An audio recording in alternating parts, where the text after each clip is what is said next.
Hey everybody, welcome back to the channel. It's the Mac, and welcome back to the continuation here of Field of Glory 2, Byzantine games, and released through Slytherin Software and Matrix games there.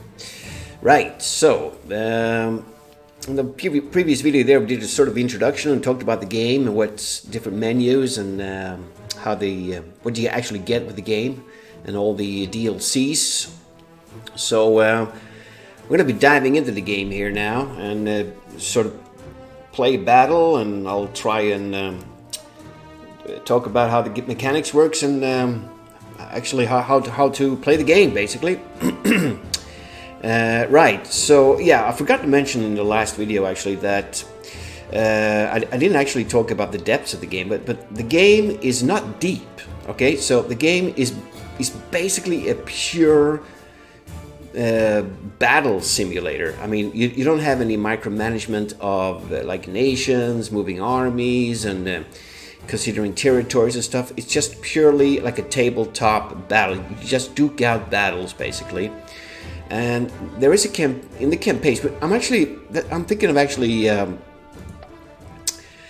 doing a campaign here, actually, so you can see the whole thing instead of just doing a single battle. Because the single battles are just basically, they are part of the campaign. But if you have a look at the campaign, you will see basically what else you can actually do in the game. So you purchase your core force, your army, basically, and how units progress in experience, and how to, sometimes you have to leave units behind, sort of, they call it garrisons. If you have like been successful in conquering a certain area, you have to leave a garrison there. So those things are implicated in the game, small things like that. But otherwise, there's no big thing around it. This is basically just a tabletop battle simulator. You play the battles, and I mean they're deep in themselves. Of course, it's a lot of to consider there, but well, you'll see as I dive in here. So I'm actually working through the campaigns. I'm playing a lot of them off camera, actually, and there's one that I'm about to play, and I thought, why not just show it to you guys? I'll play it, do a let's play of it. I'm not sure I'm going to do the whole thing. We might just do the first battle, and then we'll see. If you guys want me to continue, I'll do it. Otherwise, we'll leave it at maybe the first engagement bit. So, right. So the one I wanted to do. Let's see if I can remember it. Let's see. Where was it? Stilicho? Was it Stilicho? I think it is. Let's see here. Pyrrhus, no. King of Kings, no. Clovis, which one's this? No, it's not. It's not Clovis. Yeah, it's this. I think it's this one here. Stilicho. Yeah, Stilicho. Yeah, Flavius Stilicho. Yeah. So let's see what they have written here. It says Flavius Stilicho was the son of a Vandal father, himself a soldier in the Roman army and a Roman mother. He rose to high command in the army of the Emperor Theodosius I, the last emperor to rule both halves of the Roman Empire, and married the emperor's niece. On the death of Theodosius in 395 AD, Stilicho was appointed guardian of the Theodosius' younger son, Honorius, who became emperor of the West at age 11, and Theodosius' elder son, Arcadius, became emperor to the East. As Magister Militum, commander-in-chief of the West, Stilicho held the core of the Western Roman Empire together against repeated barbarian invasions for a period of 13 tumultuous years. His subsequent disgrace and execution marked the beginning of the end of the Western Empire. Yeah, so this one kicks off. This is cool because it just kicks off where the Roman Empire was divided into the East and the West, and it's a very interesting time here because he's sort of the last savior of the Roman Empire, basically. It's really a cool story about this guy. I mean, he was a badass commander, man. He fought off so many of these barbarian. When you refer to barbarians, the barbarian were actually, the Romans preferred them to barbarians, but they were actually the other nations or people that lived outside the boundaries of the Roman Empire. They were always called barbarian hordes, but they were actually people that were pissed off that the Romans had sort of pushed them away and murdered and destroyed their land, basically. So this could be fun to try. It's going to be late. I mean, it's going to be like the 3rd or 4th century there. So it'll be interesting to see how the Roman army would be at this time. I'm not really sure how it is. So let's launch this one up. Let's try this one out. This could be really fun to play. And obviously it's going to be tough as hell fighting these barbarian hordes. Right, Stilicho here. So same text there. So this is what it looks like when you fire up the campaign. You could choose the difficulty. This is hard. This is actually really hard. I'm actually playing at this at the moment, the Legate. It's really tough. I might get my ass kicked by the computer because it's really, as I said in the previous episode, the AI is really tough in these games. I mean, it really is. I find it very hard anyways. So we're going to play it at the difficulty at Legate here. We're going to have static. The difficulty remains static throughout the campaign. Aside from the affected losses, yeah. You can have progressive. That means that the difficulty level scales up 1 level during the course of a campaign, which is really tough. So we're going to keep it static there. And I think that's hard enough. So let's create it. Right, so then you get greeted. So there's actually 7 different engagements in this campaign. So it's going to be fun. 394 AD. In 380 AD, the Eastern Roman Emperor Theodosius made Christianity the official religion of the state. This led to some conflict within the Roman Senate, many of whom remained pagans. In 392, the young Western Roman Emperor Valentinian II was found dead. Arbogast, the Magister Militum and de facto ruler of the West, informed Theodosius that the Valentinian had committed suicide. However, the suspicion which Theodosius came to share was that he had been murdered.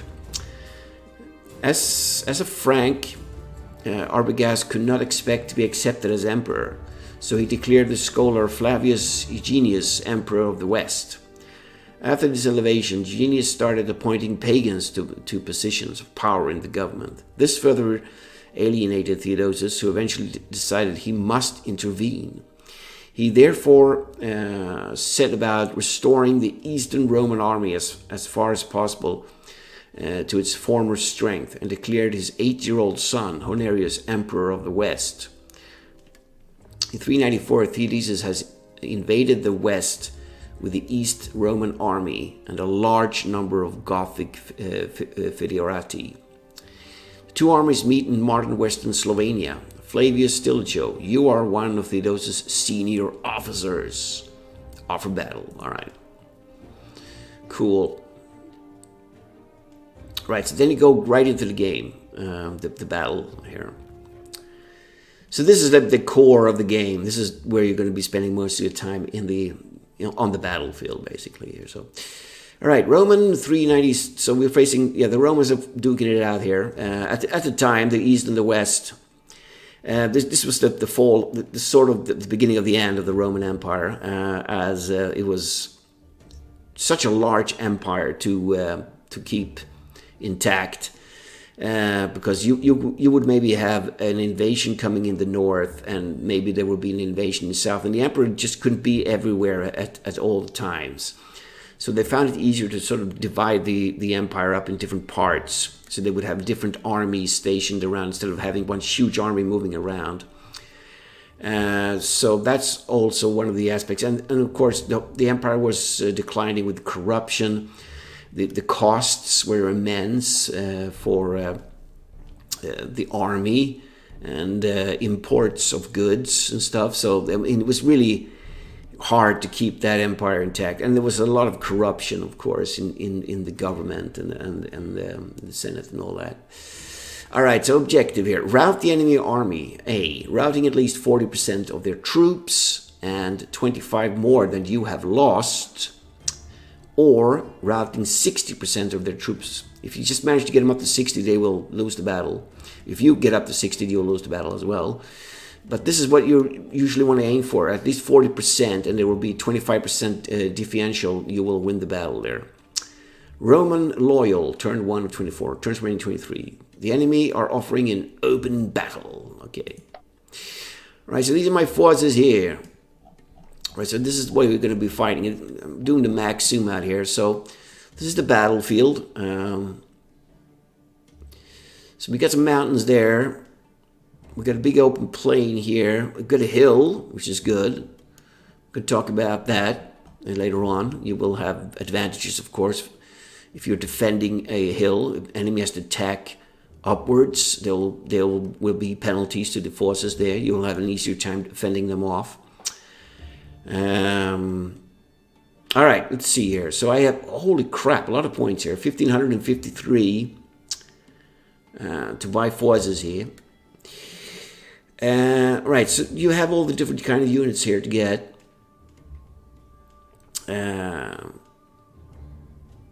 Okay, this is interesting. All right. So cataphracts, they are heavily armored lancers on armored horses. It was sort of those days knights, basically. That's what would be the knights of the medieval times. These fully armored men with lances. They're also swordsmen. Once they clash into melee, they will draw their swords and fight from their horses there. So these are really badass. I mean, they cost 68 points. I can get up to 3 units. So it says, okay, another thing is here, it says the men, I can't actually keep it there, but it says men 720. Now, you'll see that on all these units. That doesn't actually represent that there is 720 horsemen in that unit. So that's just the general strength value of the unit. It doesn't mean that you'll have 720 men on horses. I mean, that would be ridiculous.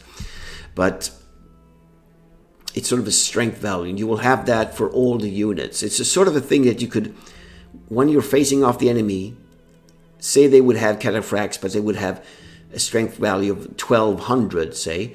That means that they have a larger unit than you have, and that you should maybe be careful of smashing into them, because they will definitely have the numeric superiority in that fight, and you will get penalties, of course. Doesn't mean, though, that you will lose the fight, but I mean, it's a thing to keep track of there. Right, so we have them. We can buy them. We have Roman lancers late. So these are sort of armored cavalry with a lance. These are heavily armored. They are special unit features unmaneuverable. I think that means that you could maneuver them better, I guess. I'm not sure about that. We're not going to look that up in the rule book. They're superior. They're fully armored there. Here you have... So the difference, these are... these guys are superior. They're armored, and they have lancers and swordsmen. These guys were superior and fully armored. So these guys have less armor, but are probably more maneuverable in the sense that they can move around easier. We have veteran Roman cavalry. So these guys don't have lancers. They have like light spears and swords. But they're still pretty badass. They're superior and they're armored. Noble lancers. Okay, so there's a lot to choose from at this stage. Superior protected. So they're only protected. They're not armored like these guys. They have sort of lighter armor on. But they have lancers, though. Lances is good for doing that shock attack. Then you have the basic Roman cavalry. They're average in troop quality, armored light spear swordsmen. Nomad light horse archers. Yeah. So these are probably from the east. See, the men is 360. There's a sort of smaller unit. They ride on horseback and fire bows. Really good for skirmishing and to harass the enemy. Very hard to catch these guys unless you have like cavalry of your own. These were nomads. These are light horse archers. Yeah, these guys can actually use melee as well. They have swords. These guys don't have anything. They only have bows, and they're unprotected. So they are not useful in sort of a melee. Nor are these really, but you can use them to charge an enemy, maybe in the flank or something. Light javelin horse. These guys on horseback throwing spears. They have a light spear as well. We can have heavy artillery, light artillery.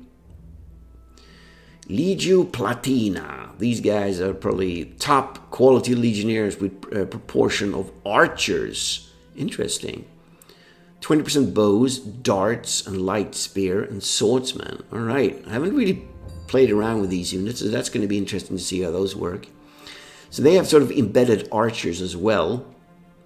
These are really badass. They're superior, heavy foot, sort of the core heavy infantry there. War bands. They actually had a lot of war bands in their... see the strength value there? This one is 1440. This one is 2160. So these are pretty large chunks of undrilled heavy foot barbarians, basically. Large artillery unit. And they're not that great to maneuver around. So, and I think they even... If you charge an enemy and they run away... chances are these guys will just run them down. Keep charging these guys, and you like forever. So you got to use them with caution, not because you don't want them to charge right into behind the enemy lines, because sometimes they will be chopped to pieces there if the enemy has reserve troops. So they're average, they're protected, and they have an impact on foot. Swordsmen there. All right, we have Auxilia Platina. These are top quality auxiliaries with a proportion of archers. So they're called platinas here. They're not called legionnaires. They're called platina. Okay. These are like medium foot. All right. So they're not as armored and stuff. They probably have smaller shields as well. And so they can move in rough terrain without having any penalties and stuff. They have bows, darts, and lights as well. Okay, interesting. Legio Comitatensis. Field Army Legionnaires with proportion of archers. Okay. Limitane. What's this? Garrison troops drafted into the field army to make up numbers. They're heavy foot. Raw quality. So these guys will probably break very easily if they take casualties. Okay. Roman auxiliaries Sagitorium. Auxiliary foot with bows. All right, so these are guys bowmen. They get coercion test modifier for foot without close combat capabilities, losing any close combat. All right, so these guys are not definitely not meant to be used in close quarters. Then you have archers. These are skirmishers. These are the skirmish units. These are units that are moving ahead of your troops to harass the enemy and sort of, shoot and harass the enemy to sort of dwindle their numbers. So they're sort of losing men, and so they're like ripe for you to charge them, and you might have the upper hand. If you're lucky, you can even get enemy units disrupted, and I'll give you the upper hand in the charge, basically. So, right, what to get here? So there are some actually hints that tell you that these units that have the extra thing here is probably what you would have most of. So I'm probably going to get the core units first. The Roman cavalry is good. It's not heavy cavalry, but it's really good to use on units that are in a bad state, sort of disrupted or fragmented or something. You can use these to sort of quickly move in and charge the flanks of the rears and really cause them to panic and run away. And they're quite good to maneuver as well. So I'm going to get 2 of those. So we have the maximum 3 units now. These light javelin are really good as well. They're really fast. They move around the battlefield really fast. And but the javelin is limited. It only has a range of 1, which is not the best, but... well, I'll get 2. They're pretty cheap, so I'll get 2 of those as well. And then we have the Auxilia Platina. These are the top quality auxiliaries with proportion of archers. I like these. They're pretty cheap as well, 54 points. And then you have the field army with the proportion of archers. These are like going to be my core troops. So I'm going to have, these are heavy foot as well. These are actually the best. I might get, and these war bands are good as well. I'm going to probably be using them as cannon fodder. Even though they're pretty badass. And it's what the Romans did. They sent these guys often first to charge the enemy and to damage them and get slaughtered, basically. And then the Romans moved in for the kill, basically. But they have a lot of infantry options here. Auxiliary Platina. Legio Comitatensis. Field Army Legionnaires with proportion of archers. They're average. If I get 4 of those, I already have 3, which means I have 7 of these guys now. So they will be my sort of core infantry. And we should get as many of these as we can, because these guys are real badasses. They have a true quality of superior and they're armored. I'm going to see how many points I have left if I buy 5 of those. Okay, so I do have plenty left. Garrison, I think I might skip these guys. These raw units are going to not that great. You basically want to keep them in the reserve and just send them into battle. If all else fails, basically, you send them in to sort of maybe do something to change the... Okay, so I want to get as many skirmishers as I can. So I'm probably going to get the maximum amount of infantry skirmishers for my forces. So let's see, I have these war bands, man, they're pretty good to get.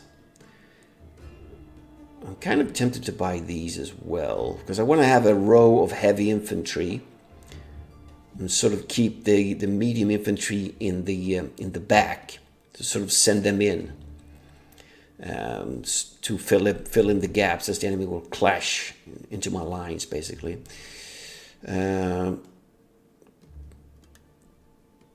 But these guys, though, they're superior. The warband, maybe get a mix, because these guys are classed as heavy foot as well.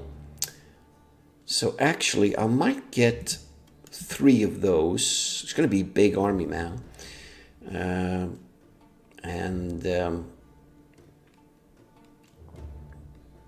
already have 3 of these. I'm going to get 3 more, I think. It's going to be a massive army, man.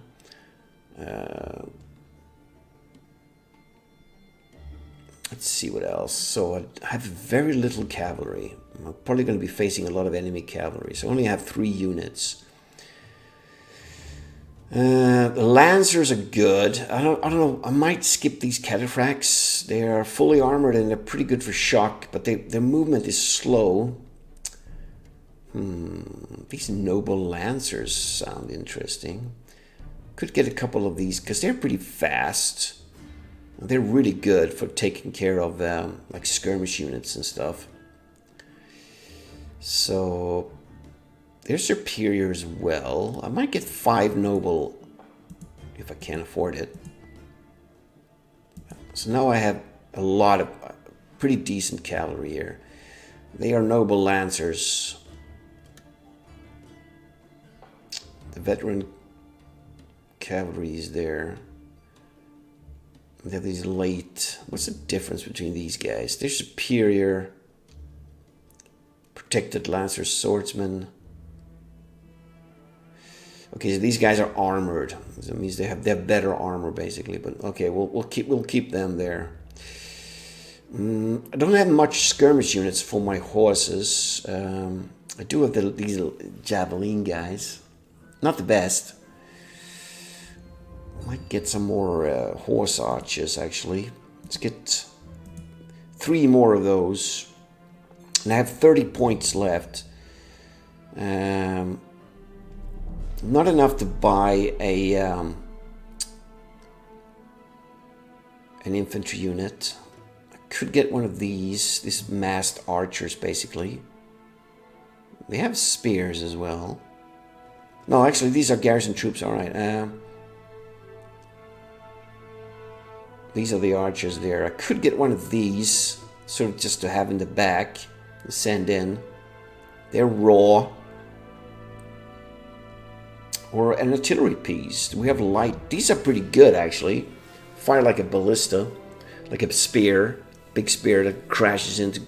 You can get some really nasty kills with this if you get lucky, or if you get unlucky, you get no kills at all. So I only have 30 points, which means I either get more infantry or one of these artillery pieces. I think I'm going to go for the infantry, actually. Let's get one of these raw units that I can send in just in case. All right, so that's my army there. Let's see how this works. All right, you can add one more general to your unit of army. Click on the unit if you want. Yeah, so you can add. You will see here as we look closer to the troops, right? So if a unit has a big flag like this, it means there's a general. So I already have 3 generals on the table here. Looks like I have a sub general with the cavalry. Malicius Nasica. All right, so I want to just quickly get my forces first sorted out. All right, so these are my Roman cavalry. All right, here are the noble lancers. This is my commander in chief is in here, Emperor Theodosius. He's with the noble lancers. Interesting. I think you can swap them around as well. No, I can't. I can't take him out. Okay. You can do that later on in the battle. You can actually, the general can actually change formations and stuff. All right, what's this? These are my light horse archers.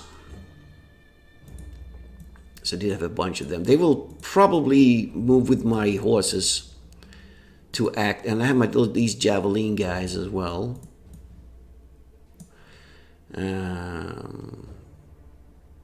Okay, was that all? Okay, we have something here. These are javelins, yeah, all right. All right, so now we have that sorted out. Let's have a look at the core infantry. So I went for basically Legio Comitensis. All right. So I do have a bunch of these guys. What's this? Auxilia? Oh yeah, this is the medium infantry there, all right. We have a general here as well. Papinus Calvinus. All right. All right, so let's get them. I just want to sort of sort them out. So then I can go through them and have a look at them.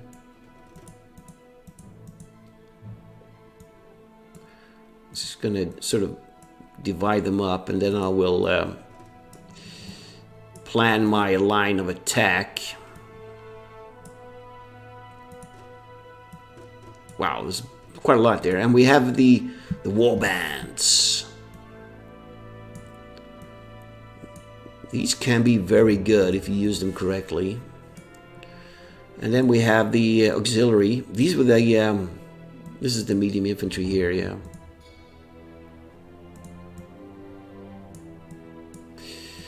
Okay, here are my raw recruits. They're just going to be standing there for now. All right, so this is my medium infantry there. And here's all my skirmishers. So I had the javelin guys. I have slingers. Oh yeah, I bought some slingers as well. Slingers are good, man. They can pack quite a punch. Archers. Some more guys and javelins. All right, so these are all my skirmishes here. All right, so let's have a look at my units then. So this will be my army that will be on the attack here. Right, so first of all, you can zoom in quite a bit. The graphics are really good in this game. I like it. All right, so let's look at some of these skirmishes then. So we have if you hold control, you can get information there. So these are light-foot skirmishes with bow. They're light-foot versus cohesion test modifier in open versus heavy-foot or mounted. So if they get attacked by heavy-foot or mounted, they're going to have to make coercion tests. And coercion test is basically, see here you are steady. This is your default. You could become disrupted, fragmented, or routed. So even if you are disrupted, you'll be in trouble, basically. You'll have some really big penalties in your attacks and stuff. Not so much maybe missile units, but definitely your infantry. And fragmented, you're in deep trouble. And routed, of course, you're running away. So, all right, so here we go. They have bow versus coercion test modifier for foot without close combat capabilities, losing any close combat. Okay, bow versus coercion test modifier for foot without close combat capabilities, losing any close combat. All right, so they can cause coercion test on an enemy. They're average, they aren't protected. Current strength, so it's a pretty big unit actually for beating skirmishers. 690 is a large number. So they can shoot at a range of 2 is a short range, 1 and 2, and long is 4. And the effect is half at long range there. And they can't melee and they have no, well they can melee other skirmish units, but they don't have any bonuses or anything. So those are my skirmishers. What about these, the slingers? So they have basically the same. 705 is their strength. So they're even slightly bigger than the bow guys. So they have the same stuff. They only have a range of 2. So that's something to keep track of there. And the javelin guys, that's a big unit as well. 741. So these guys are actually running there quite a sort of lightly clothed and throwing spears at the enemy, man. Yeah, and they have light spears as well. Okay, so they have only a range of 1. Yeah, so they can do an impact charge if they sort of attack another light unit. I don't think they can do it. Yeah, so they have 100 points. This POA means point of advantage. We'll get more into that as the battle progresses there. So they have 100 points versus any unit, except unless the light spearmen are charging mounted shock troops. Okay, so that's pretty good actually. They get that versus any unit actually, unless they are sort of attacking like heavily armored horse. They will, they'll be in trouble. Yeah, so that's pretty good. These javelin guys are pretty good actually. But they only have a range of 1 there. All right, so let's have a look at the, here we go. We got the Auxilia Platina. So what are these guys? All right, so these are top quality auxiliaries with proportion of archers. Medium foot, so versus coercion test modifier in open versus heavy foot or mounted. All right, so they will have to do checks if they get charged by heavy foot or mounted troops. They have bow darts. We're going to see how this works actually in the actual fight there. I haven't played with these units before. Superior, protected, big unit here, 1512. Shooting says none, which is kind of strange when they have missile weapons. Okay, to get 100 points versus any unit with a light spear, unless the light spearmen are charging mounted shock troops. Okay, the same as the those javelin guys. They get a plus 100 points of advantage if receiving a charge. That's good. Reduced versus armored foot or heavily armored mounted troops. Okay, so it depends on who's charging them. Includes the effect of archers. They have a troop quality of 50 points of advantage versus anything. So that's pretty good. And they are swordsmen, so they get that 100 bonus versus anything. Any mounted, all right. Against foot, unless these are steady. And offensive spearmen, so they're going to have struggle versus like spearmen. Defensive spearmen are defending an obstacle. 50 points against foot who are steady and offensive spearmen. Defensive spearmen are defending an obstacle. Armored advantage, up to 25 points versus less well-armored foot, unless these are heavy weapon. See, if they get attacked by something with heavy weapons, they're not going to get this bonus here. And they get up to 25 points versus less well-armored. 0 versus artillery chariots or elephants. Yeah. And they have plus 50s versus anything, basically. Pretty good for being auxiliaries, man. I must say. Let's have a look at our raw recruits. These guys are pretty bad. Garrison troops drafted into the field to make up numbers, yeah. So they do have 100 points versus anything, unless they are charging mounted shock troops. So they do get that bonus. They have minus 25 because they are raw. They haven't seen combat, basically. And they have sort of the same standard here with the as these guys have with their spears. All right, look at the shields here, man. I like the graphics. Okay, we got Legio Comitatensis. These are my main guys. Field Army Legionnaires with proportion of archers. So these are heavy foot. These guys were medium. Not as many as these guys. Almost. 1368 there. So they have 100 points versus anything. They have the darts to defend themselves if they get charged. Melee. And they have... Wow, look at this. Defensive spearmen is plus 50 points against foot who are steady, and offensive spearmen. Defensive spearmen defending armor advantage. They have up to 37 points versus less well-armored foot, unless these have heavy weapons. So they do have a bonus versus many with their armor and stuff. They are some, it says some armor, okay. All right, interesting. Here are my barbarians. Let's have a look at these. Fiercely charging, close-ordered tribesmen. Yeah, so they're look at the size here, 2,244. So that's this big bunch of guys there, and they have they're a large artillery target. So you don't want them to get hit by artillery. Probably many will die. So these guys are pretty badass. They have an impact of 200 points versus any foot. Extra negative modifier on enemy foot units coercion test for losing the impact. So if someone loses the impact, will have a big psychological effect on the enemy as these guys are charging right into them. And they get deep formations. Since there's so many of them running in, they have a bonus as well. 100 points versus... They even get 100 points versus elephants or any mounted. Unless the foot are charging mounted, unless they're running like up to these cataphracts, so these heavily armored cavalry units, they probably will not get their bonus there. No, they're swordsmen, and they get bonuses for that. All right, so the big strength of these guys is the charge. The initial charge is what causes damage to the enemy, and then they're sort of mediocre fighters once they're committed. All right, what do we got here? We got the noble lancers. So they are superior cavalry with a lance there. So they are somewhat protected.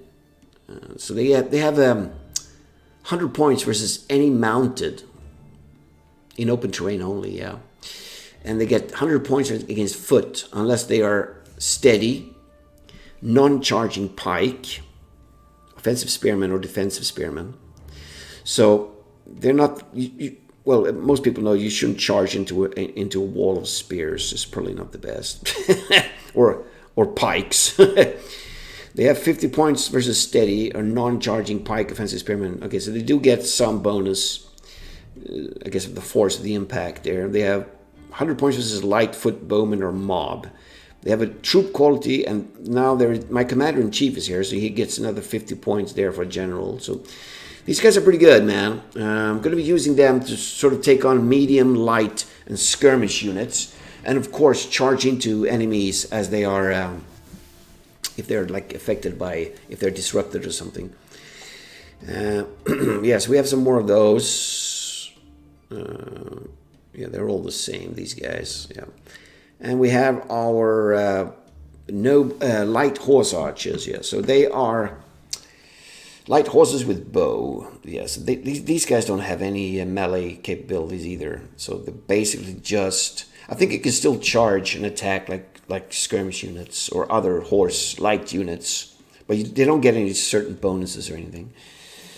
They get 100 points versus light foot bowman or mob. Yeah, so they do get if they charge bowmen or mobs or light foot, they do get a bonus because they're on horses basically. Range 2 there. All right, that's it. All right, I'm going to end it here, and the next part, I'm going to set up my battle line, and we're going to see how it goes. I have no idea what I'm facing here, but I am facing the Romans, the rebel Romans. So they might have somewhat similar force, which is going to be tough. They will probably be more... they might have more of an eastern twist. They might have a lot of cavalry actually, and that's going to be a problem for me because I'm not. That's why I bought so much cavalry, so I have something to counter the enemy. And this is my main force of infantry that's going to duke it out with the enemy. We'll see how it goes, man. So I'm going to end the battle here, and we're going to pick up the action in the next. See you in the next part.